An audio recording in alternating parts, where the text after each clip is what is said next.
Ang kwentong ito ay hango sa totoong buhay. Karanasan ito ni Umok. Taong 1966, Lezo, Aklan.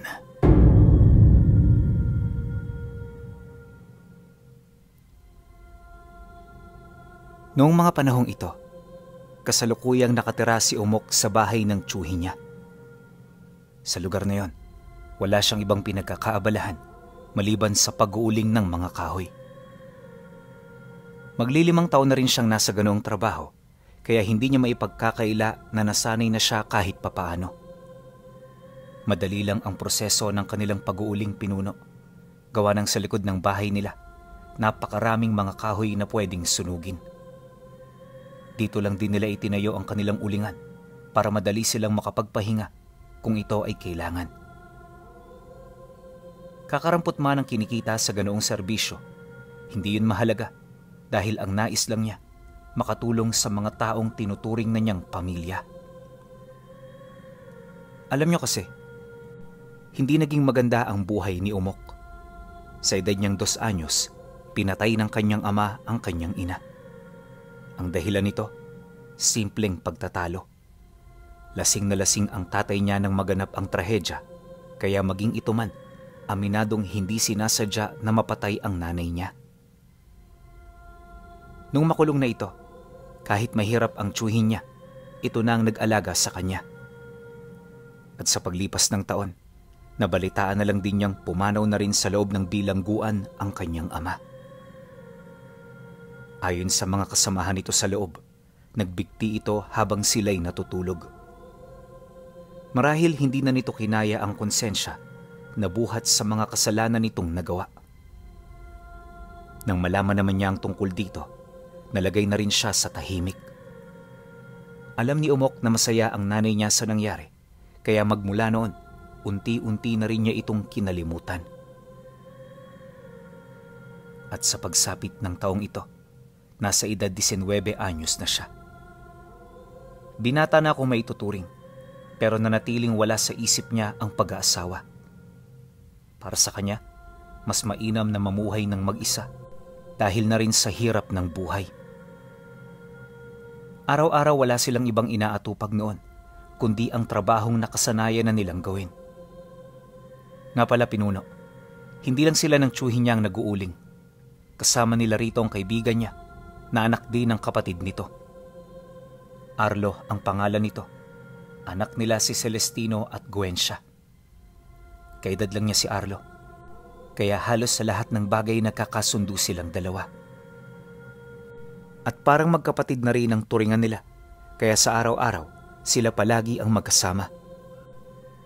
Bagaman may mga tampuhan, madali naman nila itong nare-resolba. Hindi nila pinipiling magkagalit dahil unang-una, parehas lang naman sila ng sitwasyon. Ayon sa kanya, wala siyang masabi sa kaibigan niyang yon, pero ibang usapan na pag ang tinutukoy niya ay magulang nito. Matagal na kasing kuno-kunong aswang ang nanay nitong si Guencia, kaya kapag bumibisita siya, medyo naiilang talaga siyang pumasok. Kung hindi nga lang sa kaibigan niya, di talaga siya pupunta sa lugar na yon. Dagdag pa niya na, sa loob ng ilang taong pagbisita niya rito, madalang niya lang itong makita. Sabi kasi ni Arlo, may sakit na ang nanay niya, kaya palagi lang itong nakahiga sa loob ng kwarto nito. Minsan lumalabas naman ito para magpahangin, pero hindi yun madalas. Siguro sa 1 linggo, tama na ang 1 beses. Minsan nga wala pa eh. Dahil dito, kaya kahit matagal na silang magkakilala, nananatiling hindi klaro para sa kanya ang muka ni Tandang Guencia. Napapansin din niya kasing iniiwas siya rito ni Arlo, lalo na kapag lumalabas ito ng kwarto. Wala siyang ideya kung bakit yun ginagawa ng kaibigan niya, pero may kutob siya na baka nga totoo itong aswang. Makalipas ang ilang buwan, inilipat nila malapit sa bahay nila Arlo ang imbakan ng uling. Nasira na kasi yung dati nilang imbakan sa likod ng bahay, kaya naisip ng tatay niya na doon na lang ilipat. Mas mainam na yon, gawa ng bukod sa malapit ang bahay nito sa baryo, hindi na rin sila gaanong mahihirapan kapag ibebenta na nila ito. Nang malaman naman yon ng ama ng kaibigan niya, hindi naman ito tumutol sa nais nitong mangyari. Maging ito man kasi, nakikinabang sa ganun nilang hanap buhay. At para masigurong hindi yun mananakawan, 3 beses sa 1 linggo sa bahay siya nito nanunuluyan. At kaya niya yun ginagawa ay para makipagsalitan sa kaibigan niya sa pagbabantay. Marami kasi ang batang magnanakaw sa kanilang lugar, kaya hindi nila pwedeng hayaan lang ang imbakan kahit meron itong sariling trangka. At sa mga unang gabi ng pananatili niya sa bahay nito, wala naman siyang kakaibang naramdaman. Lahat normal, maliban na lang kapag sumasapit ang 11:11 ng gabi. Ayon sa kanya, na kapag tumungtong ang ganoong oras, bigla na lamang nagsisialulong ang mga alaga ng mga kapitbahay nila. At sa hindi malamang dahilan, tila bang naging normal lang din yon sa bawat pamilya. Wala siyang ideya kung bakit yun nangyayari. Ngunit habang patagal siya ng patagal dito, napapansin niya na nangyayari ito kapag lumalabas ng silid si Tandang Guansya ng 10 oras ng gabi. Nung ipagbigay alam niya yon sa kaibigan niya, nabanggit nito na lumalabas ang nanay nito ng ganoong oras para uminom ng tubig. Pagkatapos nun, babalik na yon sa kanyang silid at mahimbing nang natutulog. Sa sandali ring masagot na yon ng kaibigan niya, inililihis na nito ang usapan. Ayaw na rin itong pag-usapan ng tungkol sa nanay nito. Kaya naman kahit marami pang katanungan itong si Umok, pinipili na lamang niyang manahimik. Inakala niya kasi na sa ganoong paraan, mananatili ang maayos na sitwasyon nila sa loob ng tahanan. Pero nagkamali siya. Dahil pagkaraan lang ng ilang buwan, medyo napapadalas na ang pagpakita nito sa kanya. Minsan nga kinakausap pa siya nito na para bang nangungumusta lang sa kanilang mga ginagawa. Normal kausap ang tiyahin niyang yon, Pinuno, kaya ni minsan hindi siya naghinala. Ngunit pagsapit ng gabi ng Biyernes, nang mataong may trangkaso itong si Arlo, dito na naganap ang mga bagay na halos hindi niya sukat akalain. Ayon sa kanya, na pagkatapos niyang maglibot ng imbakan noong mismong gabi, may nakita siyang taong nakatuwad sa likod ng bahay nito. Noong una, inakala niyang anino lang ito. Pero maya-maya pa, nakita niya ang nanlilisik nitong mga mata na nakatitig sa kanya. Pagpang-abot ng kanilang paningin, dali-dali yung pumasok sa loob ng bahay. Siyempre, dahil sa doon nanunuluyan itong si Umok, agad niya yung sinundan. Tahimik niya itong hinanap sa loob hanggang sa may marinig siyang kakaibang kaluskos sa mismong kwarto ni Tandang Guansya. Alam ni Umok na hiwalay ang silid nito sa asawa nito, kaya naman hindi siya nag-alangang sumilip. Pagtulak niya ng bintana, laking gulat na lamang niya nang masipat niya yung naglalakad ng nakatuwad, sakmal-sakmal sa bunganga nito, ang isang sanggol na meron pang nakadugtong na pusod. Yung sanggol na yon, halatadong wala ng buhay dahil yung kamay nito nakalupaypay na. Hindi na rin ito humihinga, kaya nang masipat niya ito, agad siyang binalot ng matinding takot sa kanyang katawan. Maya-maya pa, nang akmang hindi na niya nararamdaman ang kanyang paa, hindi na siya nagdalawang isip na umalis. Habang binabagtas niya ang daan pabalik ng silid, maraming bagay ang sumasagi sa kanyang isip. At kung siya lang ang masusunod, gustong-gusto niya na noong umuwi sa kanila. Ang kaso hindi ito pupwede dahil posibleng matunugan siya ng nanay ng kaibigan niya sa oras na binuksan niya ang pinto. Pagpasok niya sa kanyang silid, dali-dali siyang humiga. Pilit niyang kinalma ang kanyang sarili upang hindi siya makagawa ng mga hindi inaasahang ingay. Panay na rin ang kanyang pagdarasal sa paniniwalang ito ang magbibigay sa kanya ng lakas ng loob. Pero ang hindi niya alam na ang mga dasal pa lang yon ang siyang aagaw sa atensyon ni Tandang Guansya. Ilang minuto lang ang lumipas. Nang akbang puputulin na niya ang kanyang panalangin, narinig niya ang mahinang pag-angil nito sa labas. Sa isang iglap, dala ng matinding takot, ramdam na ramdam niya ang pagtigil ng kanyang mundo. Takot na takot man, sinubukan niyang sumilip sa labas ng kanyang silid na tanging kurtina lamang ang nagsisilbing pinto nito. Pagdungaw niya rito, nakakita siya ng isang anino. At bago pa man siya makapagsalita, dahan-dahan na yung pumasok, kasabay ng pagbungad sa kanya ng muka ni Tandang Guansya. Namumula na parang dugo ang mga mata nito, tapos yung bibig nito may mga bahid pa ng laman ng sanggol. Kapansin-pansin din na may itim nitong daliri at mga mahahaba nitong kuko.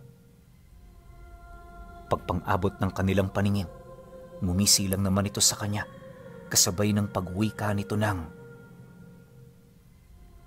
"Hindi mo kailangang matakot, Umok. Magkadugo tayo.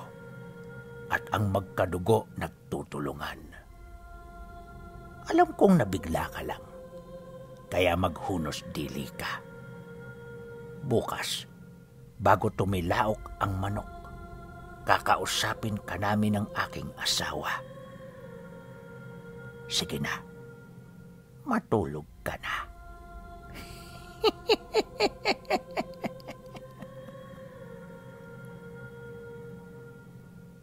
Pagkasambit nito ng mga kataga, bigla niyang naramdaman ang antok na hindi niya kayang takasan. Paunti-unti, nandilim ang kanyang paningin hanggang sa makatulog na siya ng tuluyan. Ilang oras ang lumipas, nagising siya buhat sa mga ingay ng kaibigan niya. Nagtatalo ang mag-ama sa labas, kaya pagmulat niya, pasimple siyang sumilip. Nasa labas lang ito ng kwarto, kaya minabuti niya na huwag gumawa ng kahit na ano upang hindi siya nito mapansin. Pinilit din niyang magtulog-tulugan nang sa gayoy mapagtanto ng mga ito na hindi siya nakikinig. Subalit pagkaraan lang ng ilang minuto, rinig na rinig niyang pumasok ang dalawa. Agad na lumapit ang kaibigan niya sa kanya habang mahinahong bumubulong sa kanyang tenga. "Huwag ka nang magtulog-tulugan. Alam namin na kanina ka pagising." Nang marinig niya ang sinabi nito, agad naman siya roong napatingin. Pagtitigan nilang dalawa, dito na namagitan sa kanila ang tiyuhin niya. Dahan-dahan muna siya nitong pinaupo sa higaan bago ipagtapat ang kanilang pakay. Pagkasambit naman ito ng katotohanan sa likod ng tunay na pagkatao ng tiyahin niya, dito na yun pumasok sa kanyang silid. Kakaiba ang baho nito, parang amoy ng naaagnas na patay. Basta, nakakausog sikmura ito at hindi mo maintindihan. Kapansin-pansin din ng tila bang biglaan itong pagtanda na halos akalain mong anak lang nito ang kinakasama nito. Paglapit naman ito sa kanya, nagsimula na yung magpaliwanag. Ayon dito, obligado siyang pumatay ng tao at bata para lamang mabuhay. Dagdag pa nito na, kagaya nila, pumapatay sila ng hayop para may makain. Walang pinagkaiba rito ang kanyang ginagawa, kaya hindi ito dapat pag-isipan ng kung ano ni Umok. Pakiusap pa nito sa kanya na hanggat maaari wag na wag ipagkakalat ang tungkol dito. "Umok, pamangkin, nakikiusap ako sa iyo. Ako'y isang hamak na nilalang lamang na gusto lang mabuhay ng matagal kasama ang aking pamilya sa mundong ito. Ang mga kinakain ko'y hindi taga rito, kaya sigurado ako na wala kang kakilala sa kanila. Alam na ito ng tatay mo, at sana kagaya niya, maunawaan mo rin ang kalagayan ko. Wala akong masamang hangarin sa inyong pamilya, kaya sana ikaw din." Wika ni Tandang Guansya. Nang marinig naman niyo ni Umok, kahit punong-puno ng takot ang kalooban niya, pilit siyang tumango hudyat ng kanyang pagsang-ayon. At sa kanilang pag-uusap, Ni isang kataga wala siyang nabitawan. Pakiramdam niya kasi naging pipi siya habang kausap ang mga ito. Literal na puro tangulang kahit merong gustong sabihin. At pagkatapos ng kanilang pag-uusap, sinamahan siya ng kaibigan niya pabalik sa bahay nila. Sa kanilang paglalakad, medyo bumuti na rin ang kalagayan niya. Dahil dito, nagawa na niyang makipag-usap doon ng mahinahon. Ikaw ba, Arlo? Aswang din kagaya ng nanay mo? Alam mo, hindi ko talaga maisip ko anong gagawin ko kung sakaling akong nasa kalagayan mo eh. Bangungot para sa akin si Tia Guancia, Arlo. Kaya hindi ko na alam kung pagkatapos nito babalik pa ako sa bahay ninyo. Pero sigurado ako na hindi na. At kahit kalad ka rin ako ng tatay ko, hindi na ako magpapalipas ng gabi doon. Wika niya sa kaibigan niya. Pagkarinig naman ito sa kanyang sinabi, may hinahon naman itong sumagot ng, "Hindi, Umok. Ordinaryong tao lang din ako. Pero kung sakaling mamatay si inay, sa akin may ipapasa ang abilidad niya. Pasensya ka na kung nagawa kong maitago ito sa'yo sa loob ng mahabang panahon. Hindi ko lang din kasi maisip kung anong magiging epekto nito sa'yo eh. Pero sa ngayon kahit nakakalungkot, tatanggapin ko ang pasya mo. Sana, Umok, bigyan mo ng pagkakataon ng iyong puso na maunawaan ang kalagayan ng nanay ko." Nang marinig niya ang sinabi nito, di na siya umimik.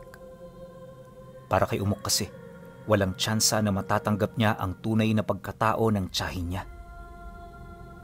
Hindi rin niya masisikmura na makipaglapit pa rito dahil noon pa man, alam na niya ang peligrong dulot ng pagkakaibigan sa mga aswang.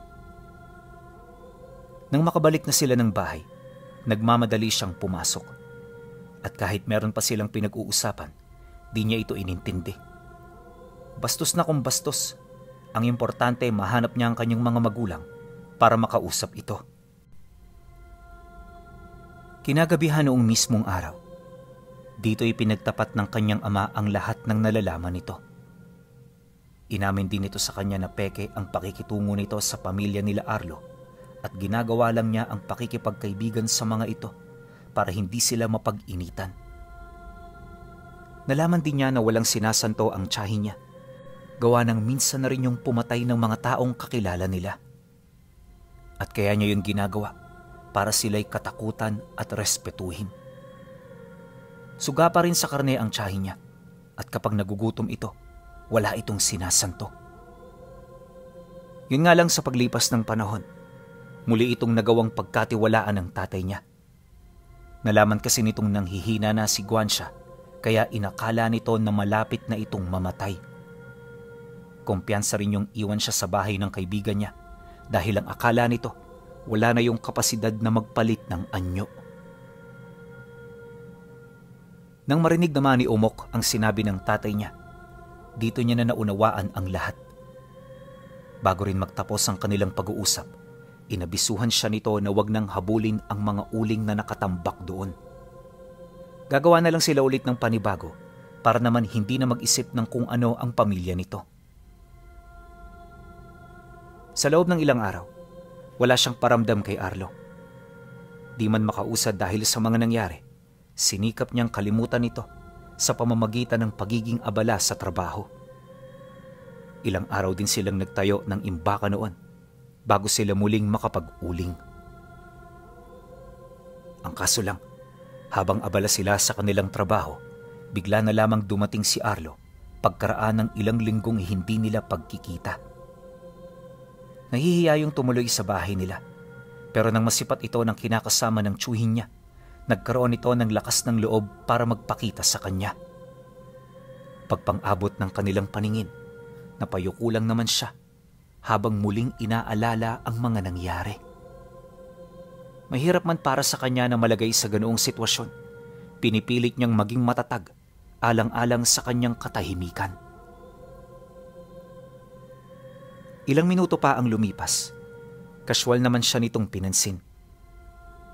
Pagtapik nito sa kanya, tahimik lang naman siyang nakinig sa pag-uusap nito at ng kanyang ama.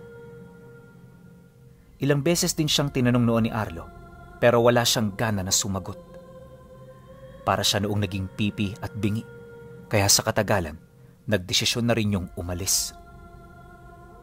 Matapos ang pangyayari, pinayuhan siya ng tatay niya na pansinin ang kaibigan niya.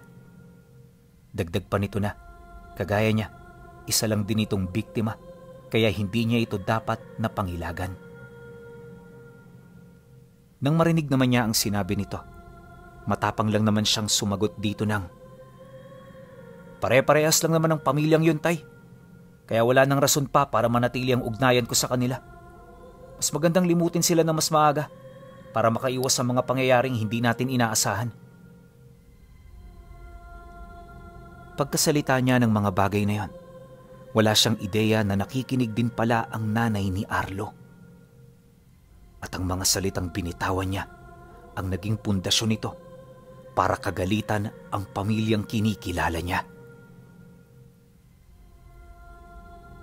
Pagsapit ng gabi, habang tahimik silang nagpapahinga, may narinig silang atungal na napakahina.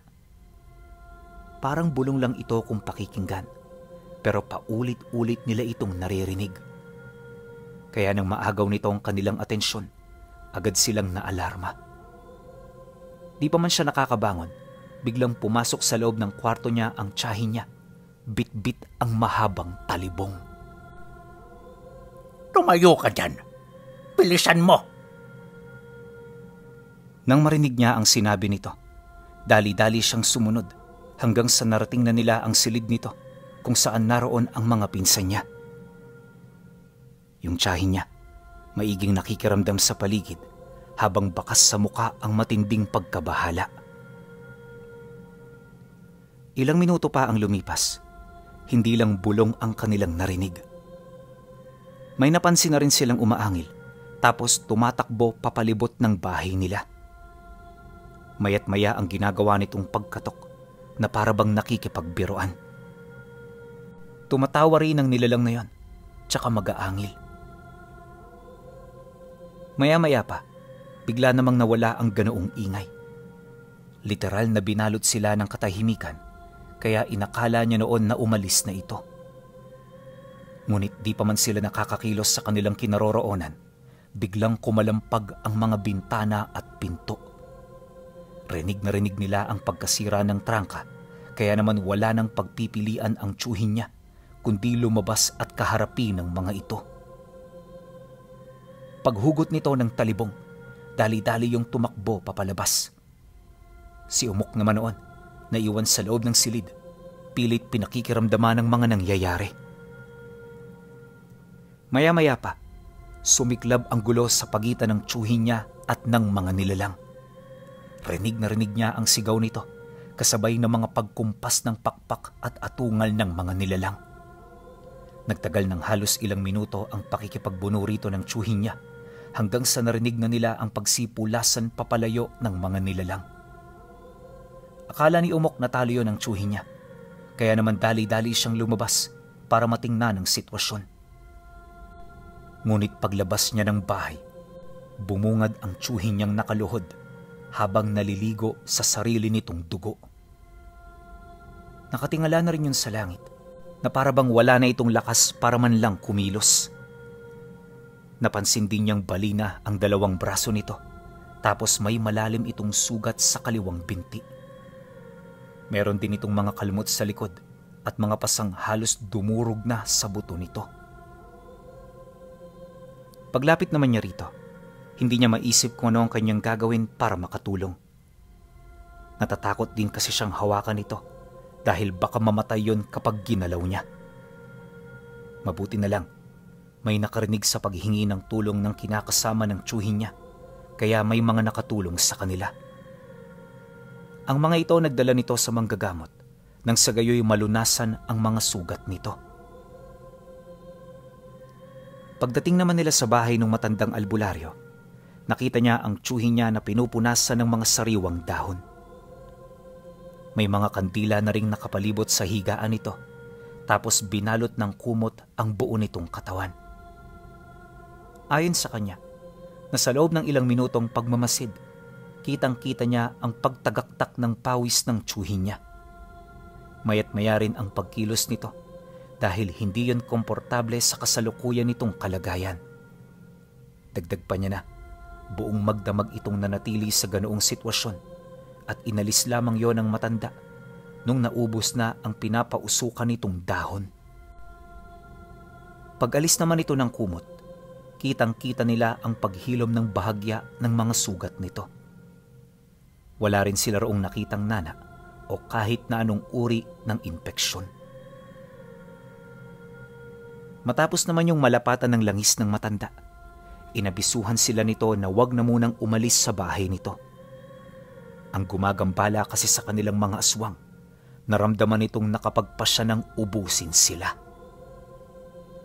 Nang marinig naman yun ni Umok, agad siyang nakaramdam ng matinding kilabot. Hindi niya alam ang kanyang isasagot, pero sa puntong yon, pinilit niyang magkaroon ng lakas ng loob. Wala mang tinatanong sa kanila ang matanda. Inihayag niya rito ang mga nalalaman niya. Kaya naman nang marinig ito ng albularyo, ora mismo nitong nakumpirma kung sino ang mga demonyong nagkaroon ng galit sa kanila. Dagdag pa nito na marahil nagalit ang mga nilalang na yon dahil sa kanyang mga sinabi. Alam kasi ng matanda na kapag ang isang bahay ay merong kaugnayan sa mga aswang, tsak na meron ito roong tagapagmasid at tagapakinig. Ang mga nilalang na yon ang nagbibigay ulat sa nilalang upang masigurong hindi siya tinatraidor ng kanyang mga pinagkakatiwalaan. At sa sandaling makarinig ito ng hindi kaaya-aya, ito na mismo ang gagawa ng paraan.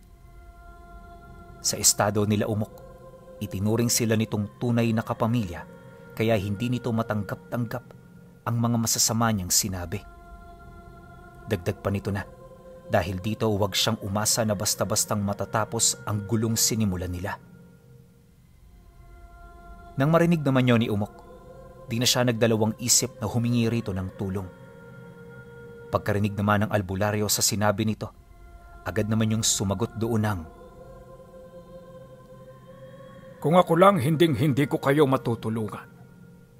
Pero may paraan ako kung paano sila mapapalayas. Alam mo kasi iho, kahinaan din ng mga aswang ang mga tao. Ang kailangan lang natin gawin, magkaisa para sila'y mapalayas sa lugar na ito. At para magawa yan, kailangan mong kunin ang atensyon ng mga taga-baryo. Hindi na yan magiging mahirap dahil halos karamihan sa kanila naniniwalang aswang yan si Guansha." Dagdag pa nito na, para mas maging kapani-paniwala ang mga sasabihin nila, sasamahan siya nito. Matapos ang kanilang pag-uusap, ipinagpatuloy nito ang panggagamot sa kanyang ama. At pagsapit ng tanghali, pumunta sila ng sentro para ihayag sa maraming tao ang nalalaman nila. Habang nagsasalita noon si Umok, nakita niyang dumalo sa pagtitipon ang mismong kaibigan niya. Napakalungkot ng tingin nito na para bang hindi nito inaasahan na darating sila sa ganoong sitwasyon.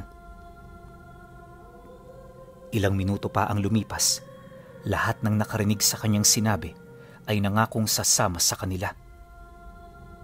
Halos maglilimampu katao ang nangako, kaya pagsapit ng gabi, lahat sila ay nagkatipon sa plaza ng baryo. Mula roon, sisindihan nila ang kanilang mga sulo, kasabay ng dahan-dahan nilang pagprosesyon patungo sa bahay nila Arlo.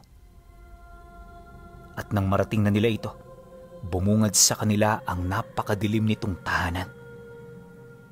Wala sila halos nakitang tao roon, pero hindi sila kumbinsido na umalis na ang mga ito.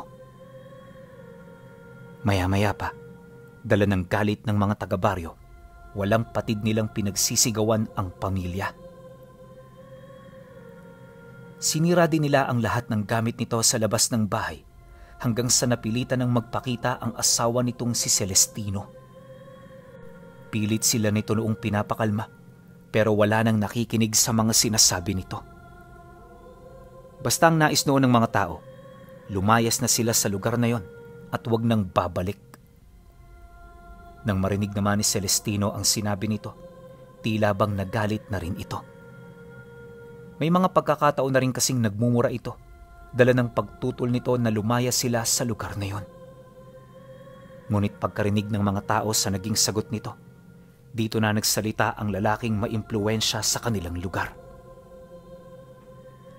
Talagang hindi kayo aalis? Bukas ng gabi, kapag nalaman naming nandito pa kayo, susunugin namin ang bahay ninyo. Wag na wag nyo kaming susubukan dahil kaya namin kayong patayin ng walang nakakaalam. Magkakasama kaming lahat dito. Kaya sa tingin mo ba, may maghahanap pa ng hustisya sa pagkamatay ninyo?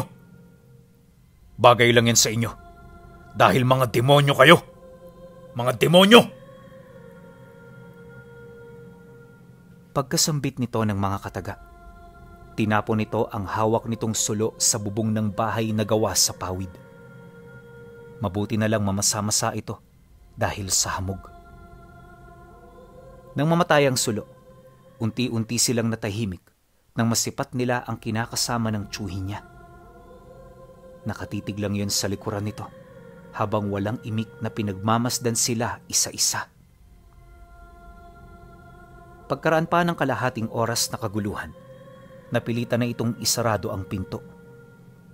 Sila umok naman noon, nanatili pa rin sa labas para isigaw ang kanilang mga galit. Pagramdam naman nilang wala nang nakikinig, tsaka pa lamang sila umuwi. At sa pagsapit ng sumunod na araw, naging mapagmatsyag ang lahat ng tao sa baryo. Bawat isa sa kanila, pinakikiramdaman ng bahay ni Tandang Guansya para malaman kung nakaalis na ba ang mga ito. Pagtungtong naman ng dapit hapon, muli nila itong binisita kung saan tumambad sa kanila ang bahay nitong nakabukas na ang lahat ng pinto at bintana. Wala na rin silang nadat ng tao, kaya napagtanto nila na lumayas na ang mga ito. Gayunpaman para makasiguro, sinunog nila ng tuluyan ang pamamahay nito. Wala sila roong itinira at para hindi na yun bumalik pa, nag-alay sila roon ng ritual at naglibing ng pangontra. Magmula noon, ang pamilya ng kaibigan niya ay hindi na niya nakita. Marami ang agam-agam noong umikot sa pamilya hanggang sa nakalimutan na ito ng mga tao. Pero para kay Umok at sa tiyuhin niya, habang buhay nilang dadalihin ang kwento ni Tandang Guansya.